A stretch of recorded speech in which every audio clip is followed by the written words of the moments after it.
ঠাকুর, মা ও স্বামীজির চরণে প্রণাম নিবেদন করে এই দিব্যত্রয়ীর সকল ভক্তদের জন্য পাঠ করছি উদ্বোধন কার্যালয় থেকে প্রকাশিত শ্রী ম কথিত শ্রী শ্রী রামকৃষ্ণ কথামৃতর কিছু বিশেষ অংশ। আজ পাঠ করব সিদ্ধি ব্রাহ্ম সমাজ দর্শন ও শ্রীযুক্ত শিবনাথ প্রভৃতি ব্রাহ্ম ভক্তদিগের সহিত কথোপকথন ও আনন্দ পর্বের পঞ্চম পরিচ্ছেদ। ঈশ্বর দর্শন সাকার না নিরাকার? একজন ব্রাহ্ম ভক্ত জিজ্ঞাসা করিলেন, মহাশয়, ঈশ্বরকে কি দেখা যায়? যদি দেখা যায়, দেখতে পাই না কেন? শ্রীরামকৃষ্ণ: হ্যাঁ, অবশ্য দেখা যায়। সাকার রূপ দেখা যায়, আবার অরূপও দেখা যায়। তা তোমায় বুঝাবো কেমন করে? ব্রাহ্ম ভক্ত: কি উপায় দেখা যেতে পারে? শ্রীরামকৃষ্ণ: ব্যাকুল হয়ে তার জন্য কাঁদতে পারো? লোকে ছেলের জন্য, স্ত্রীর জন্য, টাকার জন্য এক ঘটি কাঁদে, কিন্তু ঈশ্বরের জন্য কে কাঁদছে? যতক্ষণ ছেলে চুষি নিয়ে ভুলে থাকে, মা রান্না বান্না বাড়ির কাজ সব করে।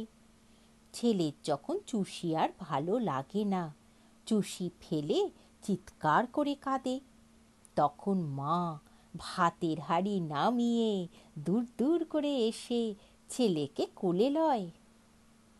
ব্রাহ্ম ভক্ত: মহাশয়, ঈশ্বরের স্বরূপ নিয়ে এত নানা মত কেন? কেউ বলে সাকার, কেউ বলে নিরাকার।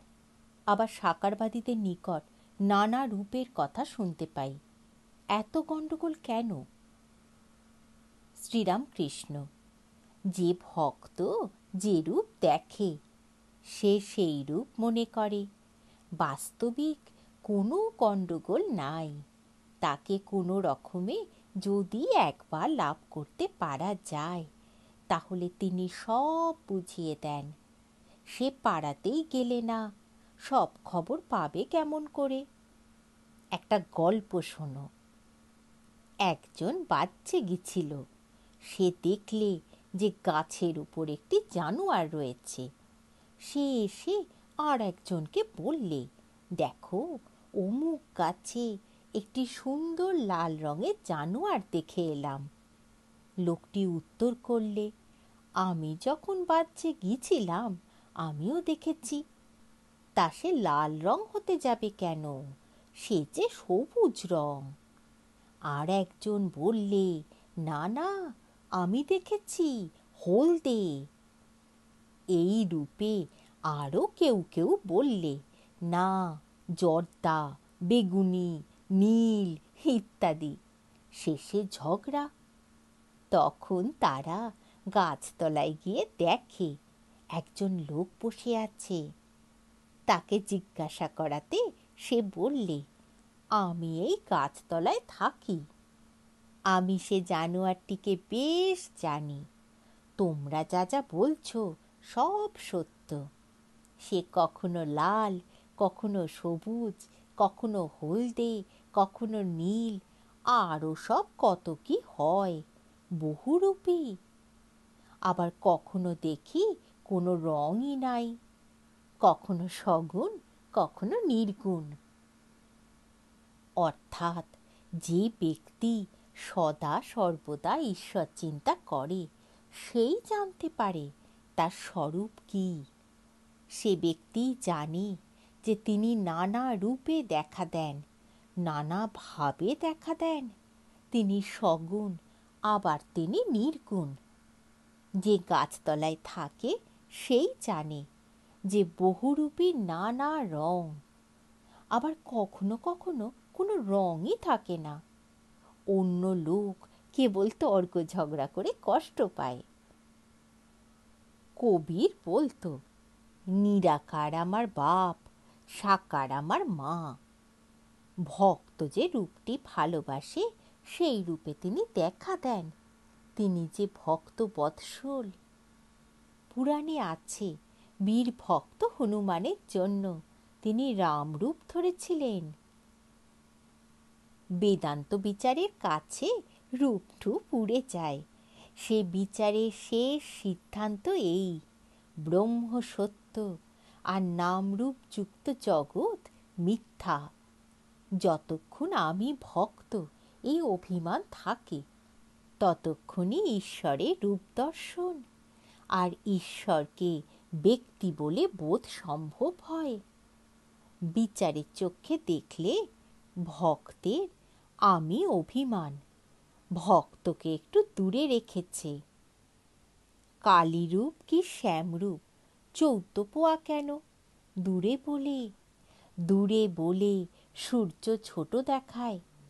কাছে যাও, তখন এত বৃহৎ দেখাবে যে ধারণা করতে পারবে না। আবার কালীরূপ কি শ্যামরূপ শ্যামবর্ণ কেন? সেও দূরে বলে। যেমন দিঘির জল দূরে থেকে সবুজ, নীল বা কালো বর্ণ দেখায়, কাছে গিয়ে হাতে করে জল তুলে দেখো কোনো রঙই নাই। আকাশ দূরে দেখলে নীলবর্ণ, কাছে দেখো কোনো রং নাই। তাই বলছি, বেদান্ত দর্শনের বিচারে ব্রহ্ম নির্গুণ। তার কি স্বরূপ তা মুখে বলা যায় না, কিন্তু যতক্ষণ তুমি নিজে সত্য, ততক্ষণ জগৎও সত্য। ঈশ্বরের নানা রূপও সত্য, ঈশ্বরকে ব্যক্তিবোধও সত্য। ভক্তি পথ তোমাদের পথ, এ খুব ভালো, এ সহজ পথ। অনন্ত ঈশ্বরকে কি জানা যায়? আর তাকে জানবারই বা কি দরকার? এই দুর্লভ মানুষ জন্ম পেয়ে আমার দরকার তার পাদপদ্মে যেন ভক্তি হয়।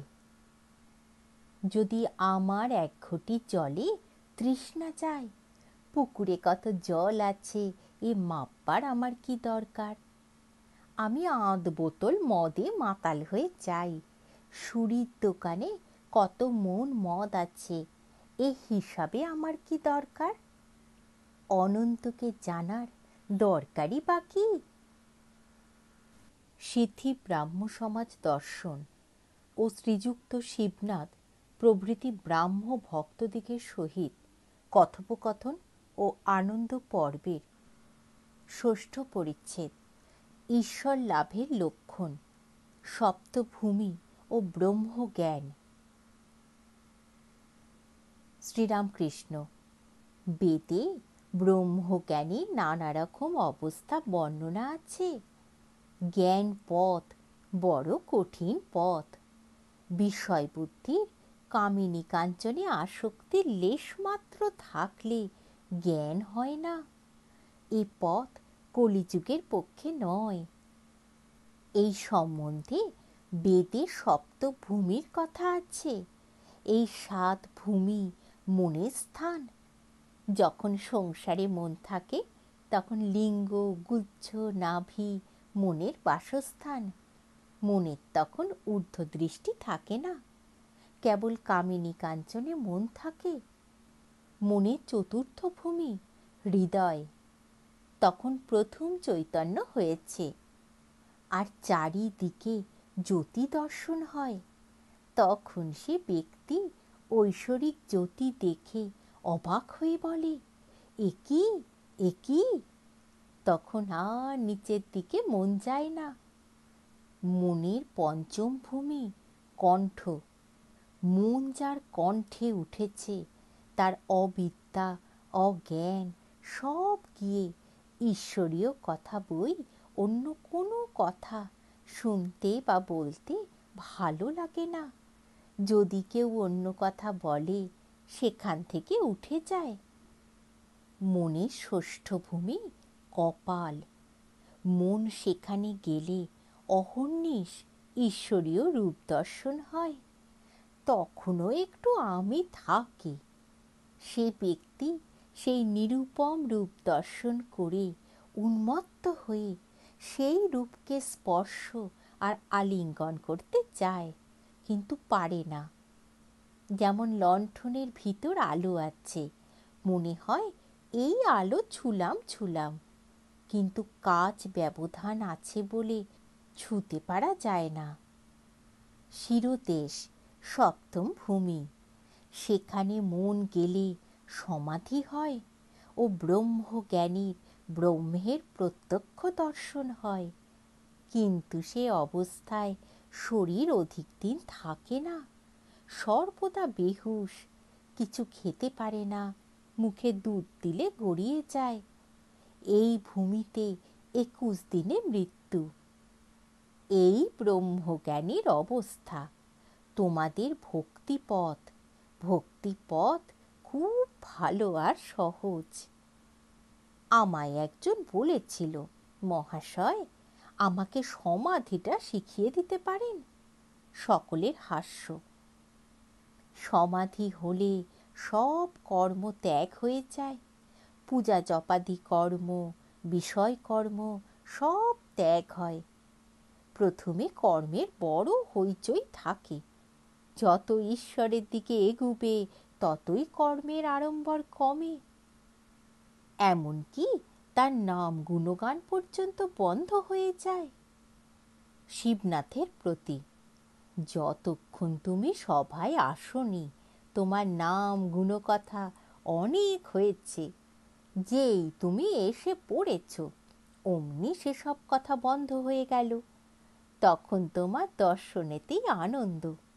তখন লোকে বলে, এই যে শিবনাথবাবু এসেছেন।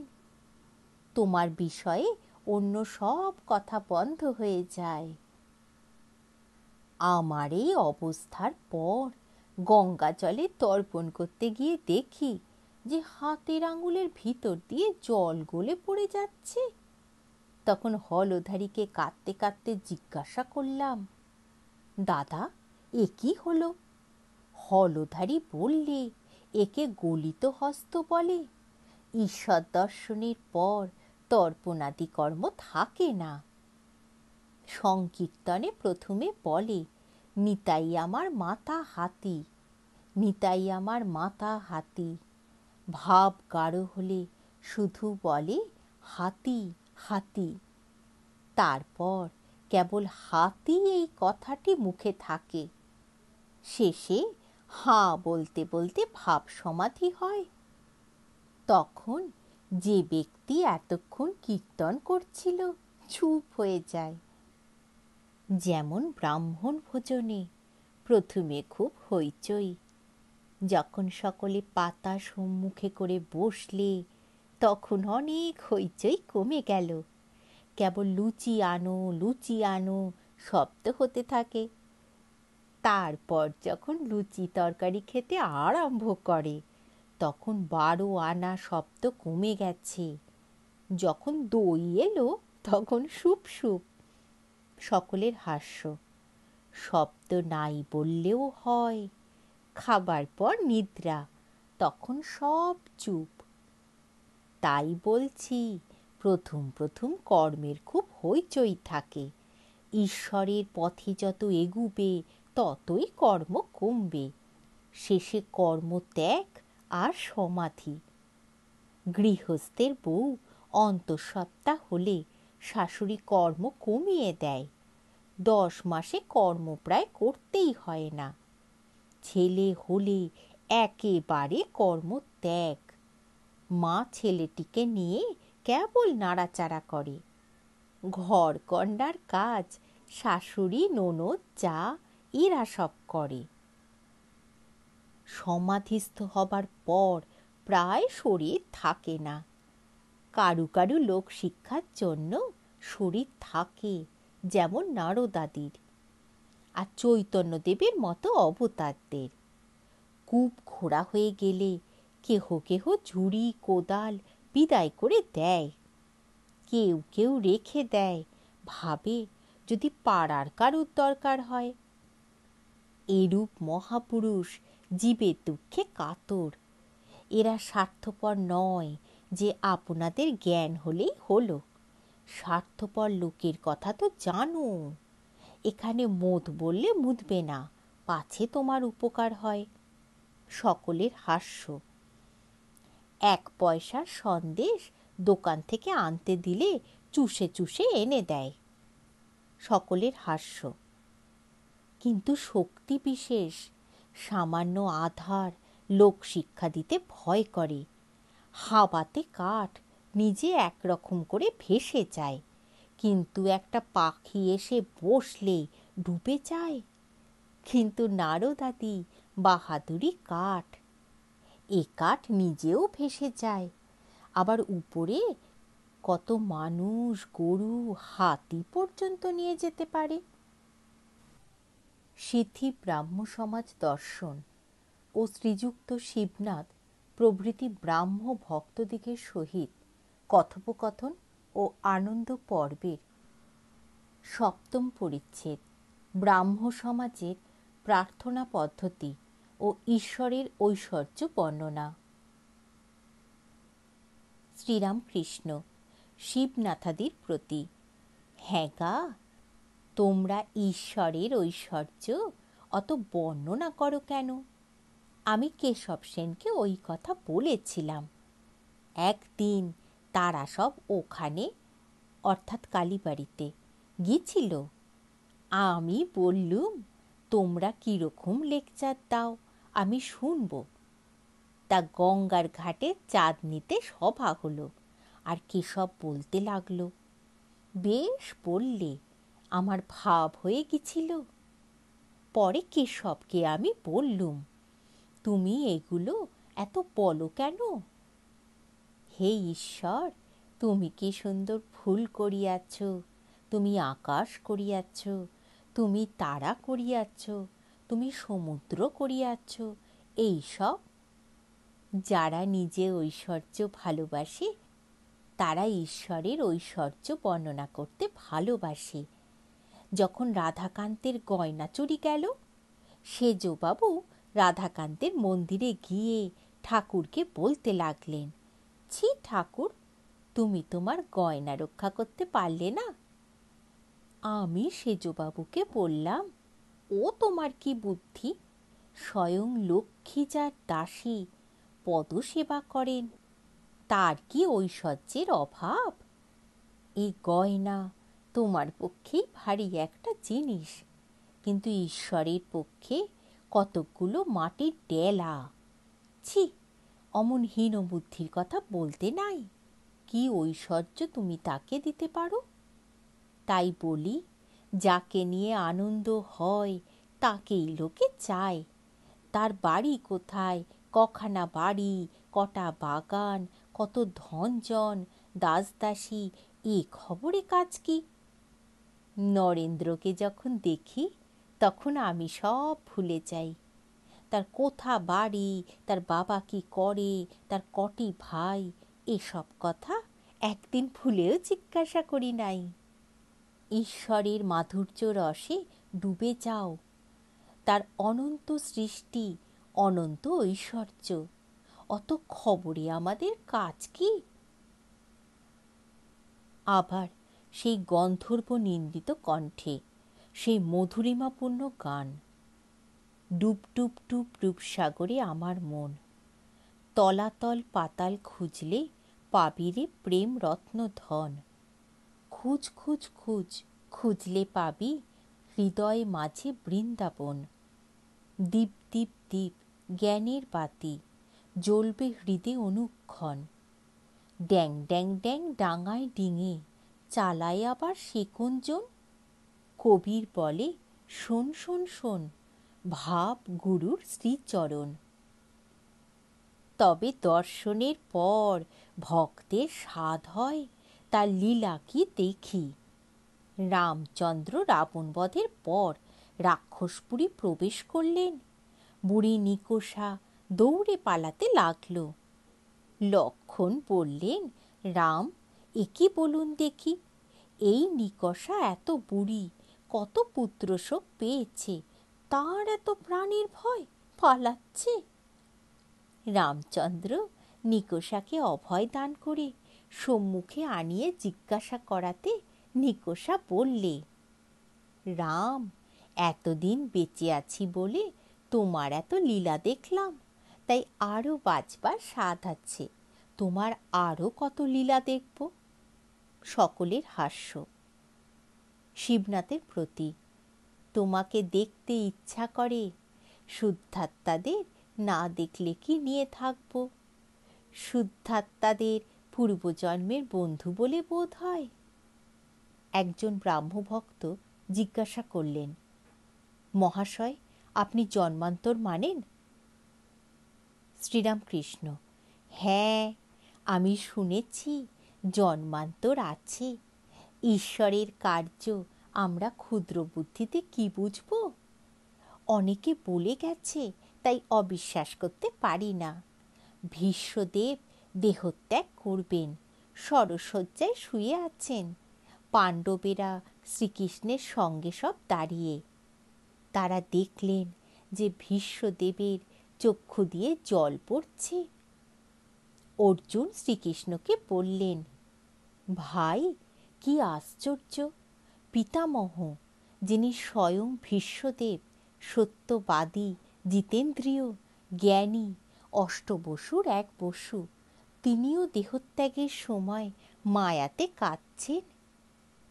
শ্রীকৃষ্ণ ভীষ্মদেবকে কথা বলাতে তিনি বললেন, কৃষ্ণ, তুমি বেশ জানো আমি সেজন্য কাঁদছি না। যখন ভাবছি যে পাণ্ডবদের স্বয়ং ভগবান নিজে সারথি, তাদেরও দুঃখ বিপদের শেষ নাই, তখন এই মনে করে কাঁদছি যে ভগবানের কার্য কিছুই বুঝতে পারলাম না। সমাজগৃহে এইবার সন্ধ্যাকালীন উপাসনা হইল। রাত্রি প্রায় 8:30। সন্ধ্যার 4-5 দণ্ডের পর রাত্রি জ্যোৎস্নাময়ী হইল। উদ্যানের বৃক্ষরাজি, লতা পল্লব শরৎচন্দ্রের বিমল কিরণে যেন ভাসিতে লাগিল। এদিকে সমাজগৃহে সংকীর্তন আরম্ভ হইয়াছে। ভগবান শ্রীরামকৃষ্ণ হরি প্রেমে মাতোয়ারা হইয়া নাচিতেছেন। ব্রাহ্ম ভক্তেরা খোল করতাল লইয়া তাহাকে বেরিয়া বেরিয়া নাচিতেছেন। সকলেই ভাবে মত্ত, যেন শ্রী ভগবানের সাক্ষাৎকার লাভ করিয়াছেন। হরি নামের রোল উত্তরোত্তর উঠিতেছে। চারিদিকে গ্রামবাসীরা হরিনাম শুনিতেছেন, আর মনে মনে উদ্যানস্বামী ভক্ত বেণী মাধবকে কতই ধন্যবাদ দিতেছেন। কীর্তনান্তে শ্রীরামকৃষ্ণ ভূমিষ্ঠ হইয়া জগন্মাতাকে প্রণাম করিতেছেন। প্রণাম করিতে করিতে বলিতেছেন, ভাগবত ভক্ত ভগবান, জ্ঞানীর চরণে প্রণাম, ভক্তের চরণে প্রণাম, সাকারবাদী ভক্তের চরণে, নিরাকারবাদী ভক্তের চরণে প্রণাম, আগেকার ব্রহ্মজ্ঞানীদের চরণে, ব্রাহ্ম সমাজের ইদানিং ব্রহ্মজ্ঞানীদের চরণে প্রণাম। বেণীমাধব নানাবিধ উপাদেয় খাদ্য আয়োজন করিয়াছেন ও সমবেত সকল ভক্তকে পরিতোষ করিয়া খাওয়াইলেন। শ্রীরামকৃষ্ণ ভক্ত সঙ্গে বসিয়া আনন্দ করিতে করিতে প্রসাদ গ্রহণ করিলেন। ঠাকুর, মা ও স্বামীজির চরণে প্রণাম নিবেদন করে শেষ করছি আজকের পাঠ।